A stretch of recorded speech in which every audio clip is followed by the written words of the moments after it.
जय महाराज जी की। लाठी के आगे न टिक पाएगा हाथी।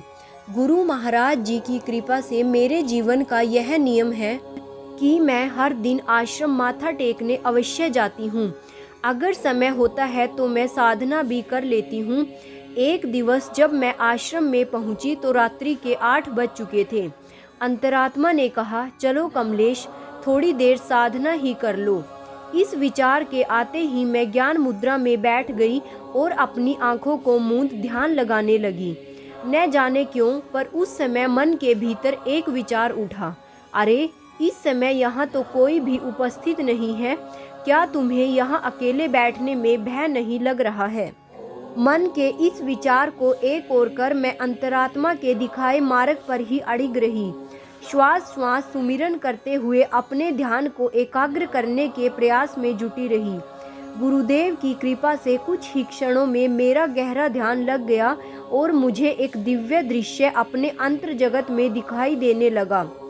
गुरु महाराज जी अब मुझे उसी कक्ष में दिखाई दे रहे थे जहां बैठकर मैं साधना कर रही थी। महाराज जी ने लाल रंग के वस्त्र पहने हुए थे और उनके हाथ में एक लाठी भी थी।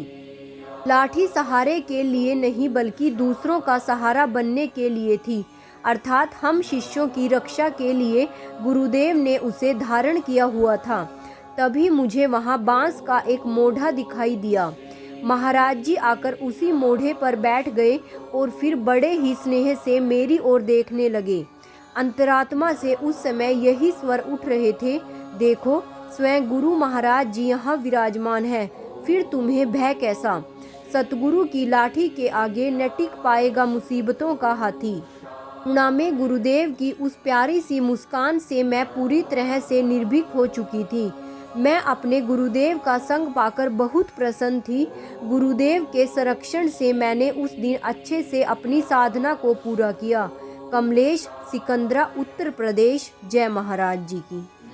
यह मन ही है जो मनुष्य को बुद्धिमान या अज्ञानी, गुलाम या आज़ाद बनाता है। जय महाराज जी की। भाइयों और बहनों, ऐसे ही दिव्य अति दिव्य अनुभवों का रोज आनंद लेने के लिए मेरे चैनल को सब्सक्राइब और वीडियो को लाइक और शेयर करना मत भूलिएगा। साथ में ही नोटिफिकेशन बेल को भी ऑन कर लीजिएगा और कमेंट बॉक्स में ओम श्री आशुतोषाय नमः लिखना मत भूलिएगा। जय महाराज जी की। जय आशु पिता भगवान की। ओम श्री आशुतोषाय नमः।